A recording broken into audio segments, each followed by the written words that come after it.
That's right. Yeah, it's like if you get 100 kids and you thrust them into horrible environments, very few of them come out to be this person who has forged themselves through the fire of adversity. Most people succumb. Welcome to the Mindset by Design podcast with your host and NLP expert, Andy Murphy, where you will learn the tips, tricks, and strategies he teaches his world-class clients to give you the skills to dominate any business.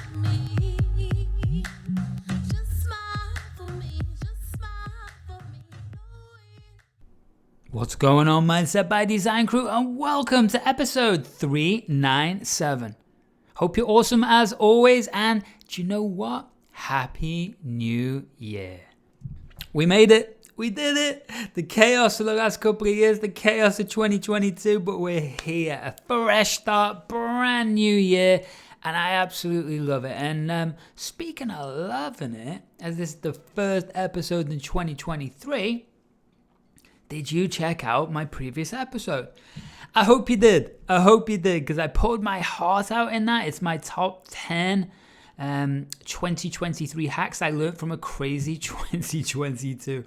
And it was crazy. And I lay it out, all of my lessons around business and life, all in that episode. So if you haven't checked that out, go and listen to it. You might love it. It depends where you're listening to this as well. You could be on YouTube, you could be on Spotify, you could be on iTunes, you could be on so many of the different platforms. But where I want you to go is over to my Facebook group. Just type in Andy Murphy, it'll pop up my page, and you can find my group from there, or just you'll find my group. Just go there and let's hang out, man. I got some cool things happening. I got a badass training I'm about to launch for before the end of the month, and then I'm traveling again the end of the month, going to visit some family in the UK for a few weeks. It's been a while, you know, and I'm gonna get cold. No, I'm gonna get cold, but that's okay, right? And that's what today's episode is all about: the value of struggle. And it's a clip from Rogan, which I love some of these guests and some of his clips, as you've probably gathered. And it's really, really powerful because struggle is an interesting thing. And I think it's an important thing. Actually, I know it's an important thing to struggle. Think about how a muscle grows, right? What happens with a muscle, right? You go to the gym or you do whatever you're doing, right? And the muscle gets broken down. And it's hard to do that workout. And then what happens? It grows. It repairs. It grows. Well, using that analogy, think about everything in your business life. Think about all the things that happened in 2022. You might be going, Andy, I had an amazing 2022. That's awesome. I'm glad. Keep that pumping. But there was also some challenges. It's your mindset or your thinking or your focus or your resilience that was able to stay on track through all of that chaos, because there's nothing that's smooth. It doesn't work like that, right? Nothing is smooth. But understand that struggle that you've had from years before gave you a certain perspective. That certain perspective allowed you to have a set of tools. That set of tools allowed you to do what? Yeah, make it through the year in a badass way. So struggle is essential to growth. It's like even if you're whatever business you're running, right? You could be running Amazon, you could be running any digital entrepreneurial business, right? It's whatever it is. And the thing is, how many times have things been in flow for you and then the rules changed, you know, the algorithms changed, this changed. It's just the way it is. That's human nature, is to focus on certainty. It's one of our human values, right? Is certainty. And that keeps us feeling calm. But the real world champions, the people that smash it out there, right? They are able to overcome adversity. And that adversity is going to keep coming, man. It keep coming. But the truth behind it is how you handle it makes a world champion or it doesn't, right? It makes a multimillionaire or it doesn't. It makes you free, successful, happy, in flow, or it doesn't.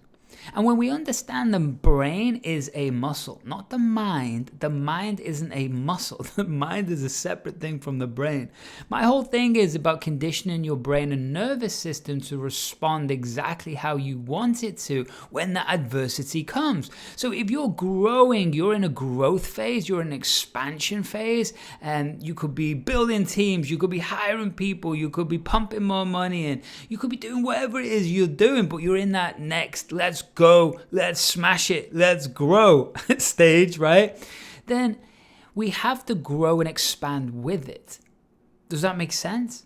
Because if we don't expand with it, then what happens is our focus or our level of thinking is from the past boundary or the past environment or the past circumstances. Well, when we expand into the unknown, or the unknown is what we train the brain to be known, but it's when we expand into that next level, that next stage, the unknown, then what that means is you're going to get a new set of problems. Does that make sense?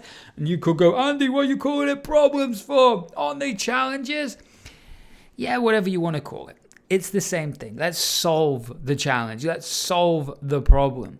But we can't solve it with the same level of thinking. Does that make sense? Because it's the truth. We can't solve it with the same level of thinking.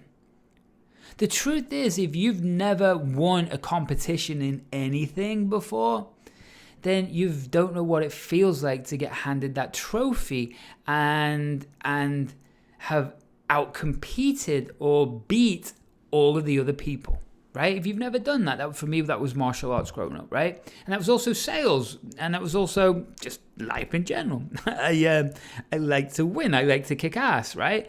But if I'm competing against Elon Musk, well, Elon Musk apparently has just lost $200 billion, so I don't think he really cares, right? But that's interesting. But if I was competing against Elon, right, and it was around money, I ain't gonna win. But I'm not shooting for that level of success. What I'm going for is what I want my level of success to be. Does that make sense?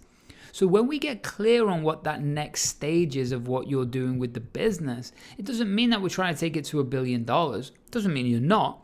But what it means is that next level of where you want to take the business in the next 90 days, the next 12 months.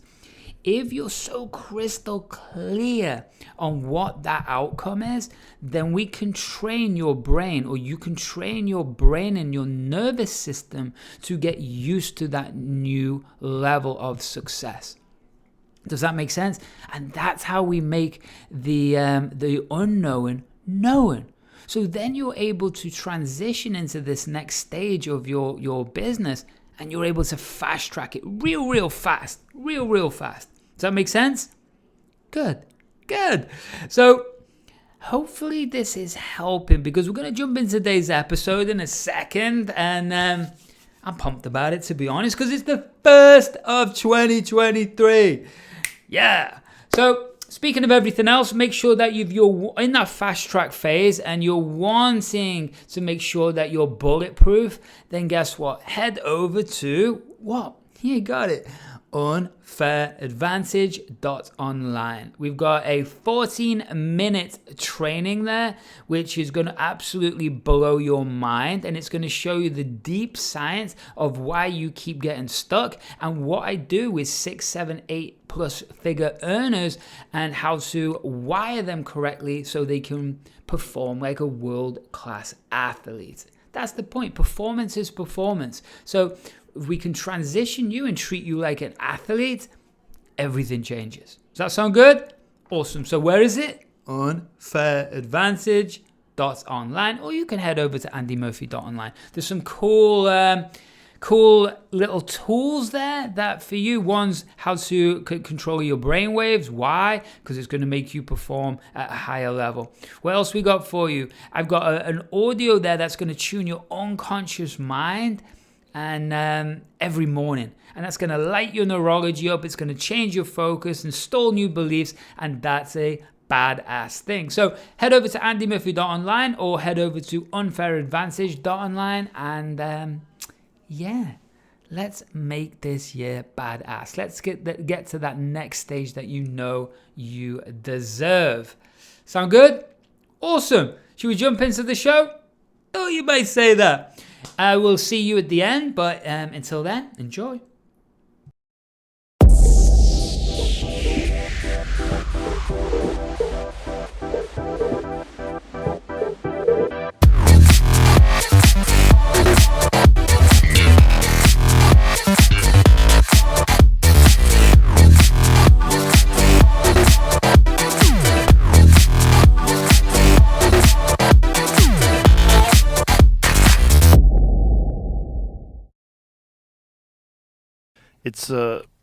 It's so important for the human condition, and it's such an unbelievably available resource here in America, and yet people would rather go on TikTok. That's right.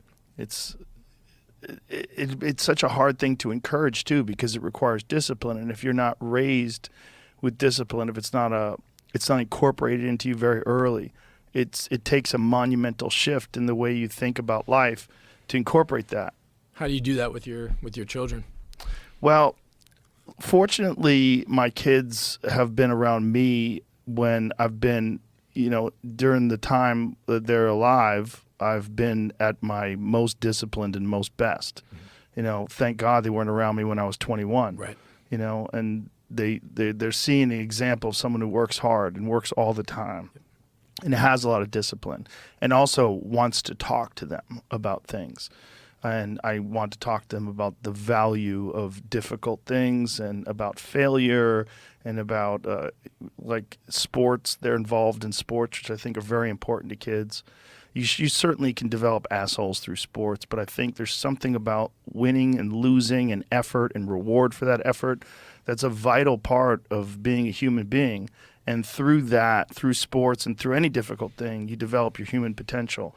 I think you only find it through struggle. You only find it through a difficult thing to acquire or a difficult thing to accomplish, and then doing that and recognizing that your boundaries are actually movable and that the boundaries that hold you back now are not permanent. That's right. They speak to your state at the moment, but that state, you can advance that state, and you can do things to make your perspective more nuanced and enhance it, and I, hopefully they can learn from that. But let me jump in there, crew. So what's amazing about today's world is that there's so much information. It's a good and bad thing, right? There's so much information out there, and we've got so many people claiming they're experts because they've done something for a year or two, right? That doesn't create too much wisdom if you've done something for a year or two. Doesn't mean there's not knowledge there, but there's definitely not too much wisdom there.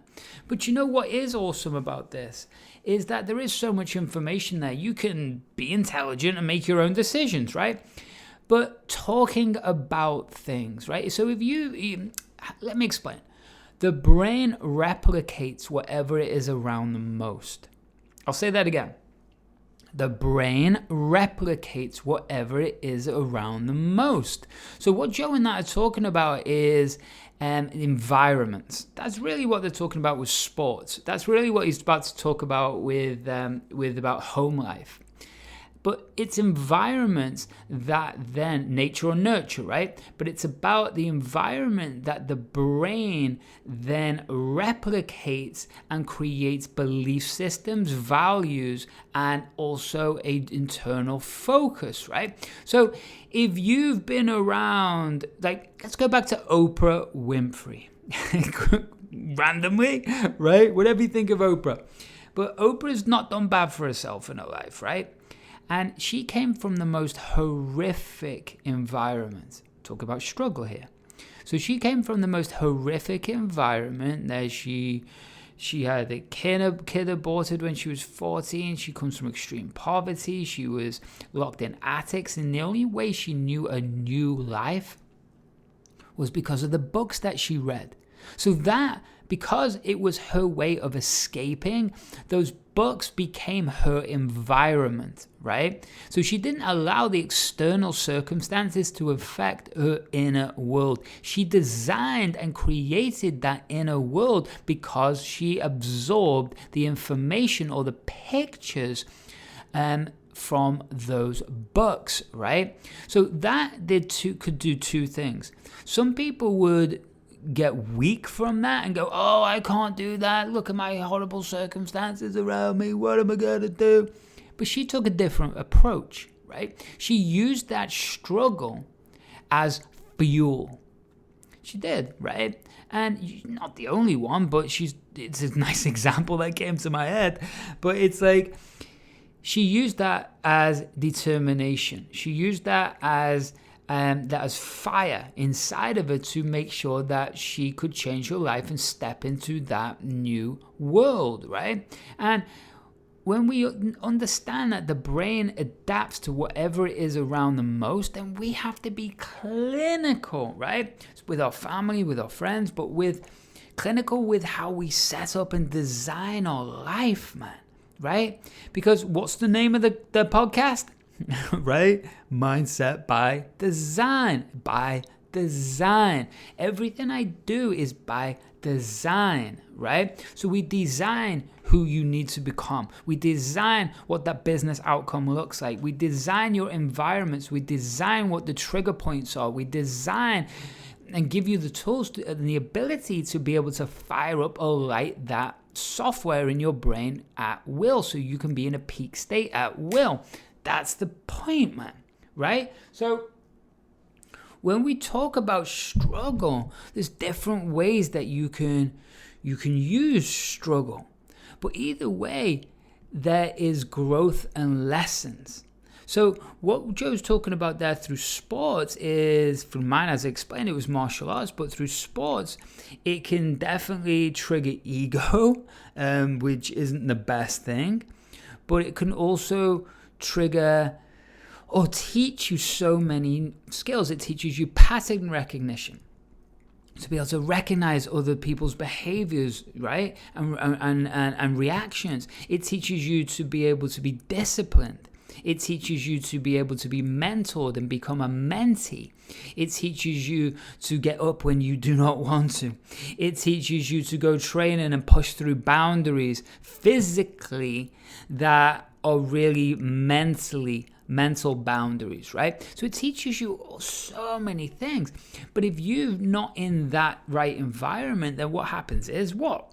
Well, then you're going to find something that your brain is going to absorb. So when you put your kids on YouTube or whatever, well, maybe they're on YouTube, but it's like meaning a little phone or an iPad or something, and they're watching that, what are you sculpting their brain, their focus, their belief systems towards, right?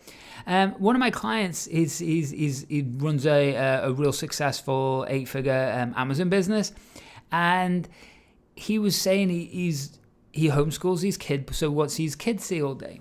He sees his dad working hard, right?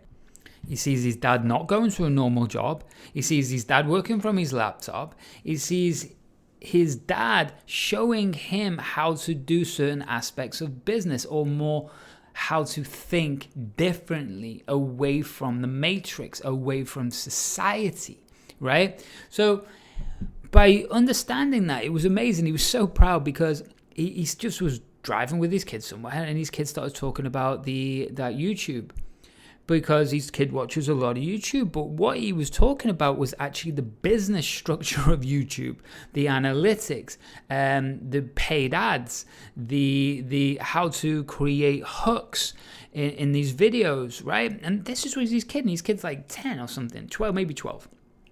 And he was so proud because already he could see that his kids started to really understand how to put this jigsaw puzzle together of business, and because he was thinking a different way. That's creating a new environment, okay? So a little bit of a rant there. I get it. So what we're going to jump to next is Joe talking about environments at home.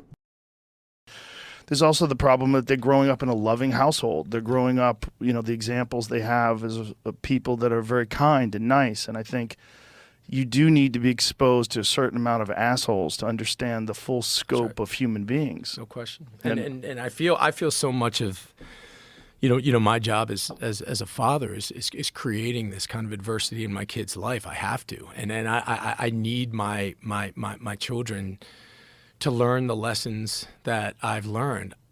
I just really can't have them learn it the way that I learned it, because that it could have gone either way. Yeah. And most of the time, it doesn't go the way you went. That's right. Yeah, it's like if you get 100 kids and you thrust them into horrible environments, very few of them come out to be this person who has forged themselves through the fire of adversity. Most people succumb, unfortunately. I think that's right, and I think most people also don't have. I mean, look, I mean, through all the trouble and all the shit that I got into, I had a loving, supporting family who had my back, and I think that's when I think about the inequality in this country. I mean, one of the main themes and what I'm trying to do with this podcast is just I've seen firsthand how the legal system, how so many of the systems that are in place, people who don't have that infrastructure, it is so grossly fucking unfair. And they don't have an example to go off of. One of the things about human beings is we imitate our atmosphere. That's right. And we become accustomed to seeing people work hard, achieve things, and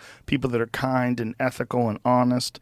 And we look at that as like, that's a value that I want to aspire to achieve. And if you don't have that around you and all you have around you is crime and drug-ridden streets and gang violence, and you don't know any other way to think or behave, you don't have an example of it. And there's very little effort done to change those neighborhoods. I mean, if you look at the amount of effort and the amount of resources that we pump into other countries, we pump into the military, we pump into all these various things, we always seem to have money for it. Mm-hmm.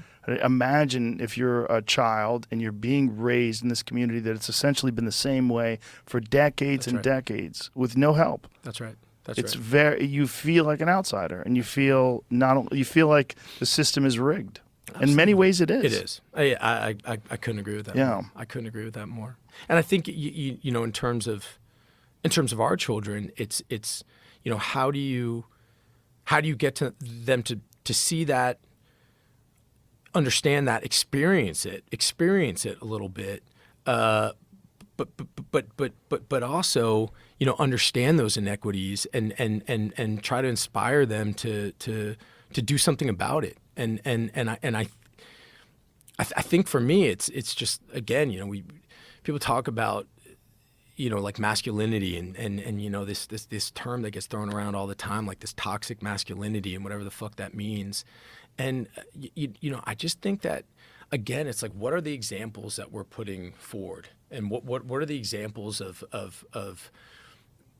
people, as fathers, what kind of men are you surrounding yourself by? What are the things that are important to you? And I think it's not, to me at least, it's not, some sort of rejection of these classically masculine traits. I think that, having the ability and understanding you have the responsibility to keep your family safe is absolutely essential in being a man. In providing.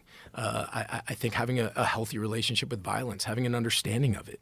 I think teaching your kids to have a relationship with violence where they're not being ruled by fear or shame, but they can have some sort of understanding, some sort of they can touch it, they understand it a little bit, they know what they're doing. I think it's essential.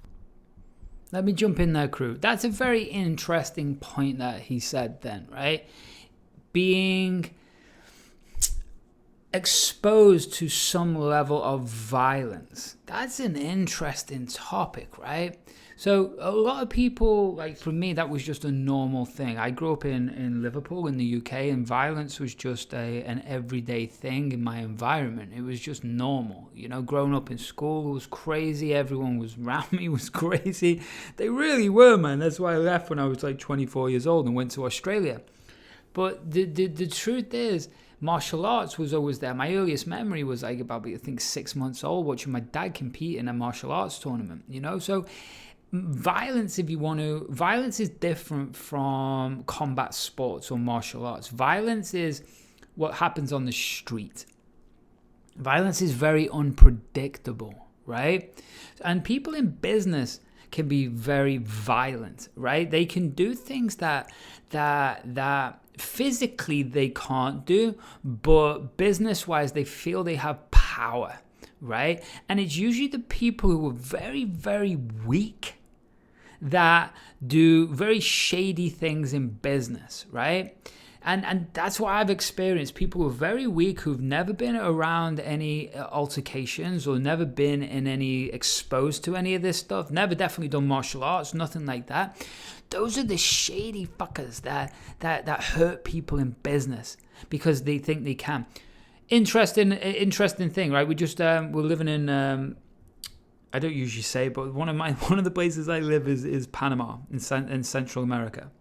I love that country, got amazing friends there, amazing people. But it's interesting because one of the houses that apartments that I rented there was through a friend, right? Or alleged friend. But it was actually not through him, it was through his cousin.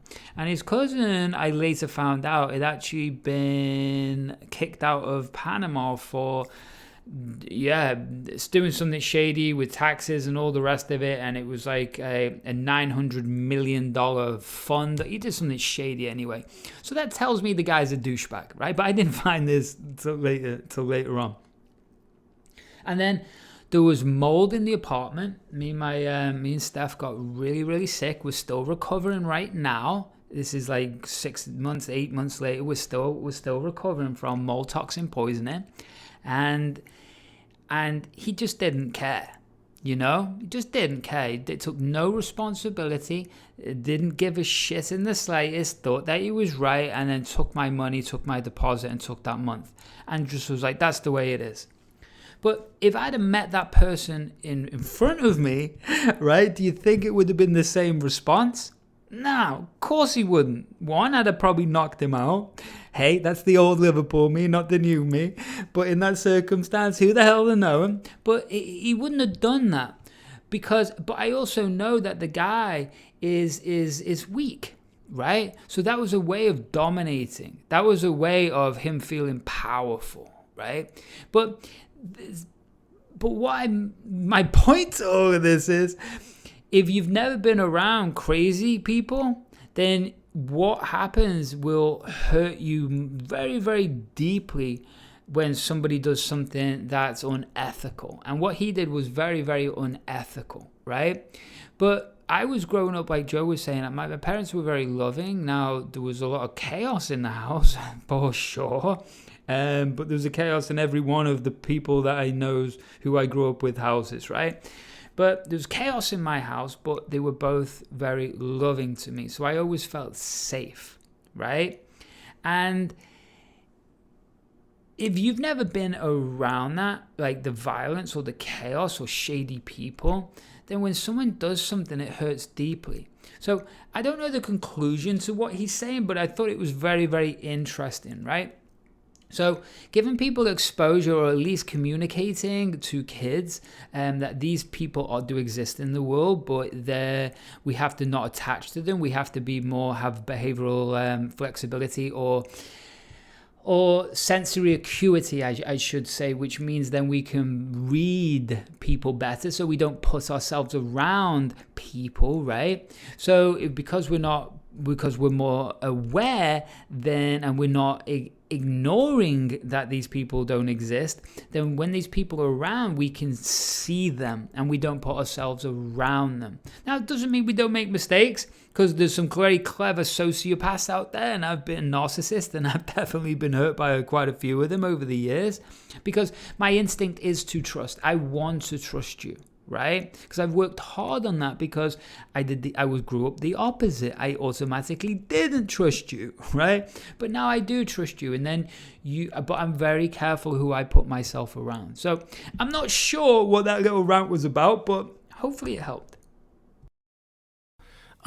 And I also think, being accepting, being kind, being open, being generous, being empathetic are also, part of being a man. And I think that, oftentimes, because so many of the people I think who are kind of leading the charge and who have so much, sort of have so much of the platform at their disposal, are kind of leading in these sort of toxic ways where it's all a bunch of bombast and bullshit. And to me, like it's been my experience, folks who really know what they're doing in that world really don't need to show off about it at all. Where the people that are high achievers, they don't really have to beat their own chest and I think that's right. blow their own horn. I think that's right. Yeah, what we think of as toxic masculinity is really a bunch of losers. So a lot of it is like the worst example. But you could get the same, there's no term toxic femininity, right? But there's toxic human beings, and some of them happen to be male, and some of them happen to be female. But it's not an indictment on male, right. The male gender of the species. That's right. Crazy. Right. And the idea that you don't need men, that somehow or another, like, the female is the future. I was like, what are you talking about? That's crazy. Yeah. You need a balance. There's a yin and a yang in this life for a reason. That's right. All of it goes together. That's right. It's just everybody has to do better. That's right. Yeah. And I think that's something that I've really, on this thing that I'm trying to do. I'm really just trying to put up examples of that, men and women who again really really walk that walk and are not leading with sort of just. And trying to give whatever platform I have to those kinds of people who are real examples of that. So basically, to round this episode up, don't be a douchebag. Put yourself in crazy environments so you find out how you react, right? Sinking or swimming. Become really, really good at spotting these narcissists and sociopaths in life and in business. Make sure that you're setting up your environment so it nurtures you, and because your brain is going to absorb it, right? Make sure that you are watching the right things, listening to the right things, speaking the right things, right? Very important. Make sure that you're teaching your kids or the younger generation how to think, feel, and act correctly. Make sure that you're using your social media platform for good, not nonsense and noise, man. Do you know what I mean? Make sure that you are being the best ultimate version of you, because if you are, the universe rewards it, and your business and your life will become beautiful. Okay? That's it. We're wrapping it up. That's the end of episode 397. We are very close to that big 400. I'm still not quite sure what I'm going to do for it, but we're going to do something. So make sure that you are heading over to andymurphy.online and get your pack, get your morning hypnosis, tune that brain up. Make sure that you are learning how to control your brain waves and states so you can perform at your best. Or you can head over to andymurphy.online, or you can head over, to unfairadvantage.online and watch your 14-minute training that I promise you will blow your mind and show you exactly why you are doing the behaviors that you are and how to move past them. And I promise you there's nothing like that. No one's teaching that stuff. So head over there. What else? Keep kicking ass. Have an amazing 2023. I'll see you next week, and much, much love. Until then, why don't you smile for me? Thanks so much for listening to today's episode of the Mindset by Design podcast with your host and NLP expert, Andy Murphy. We'll catch you next time.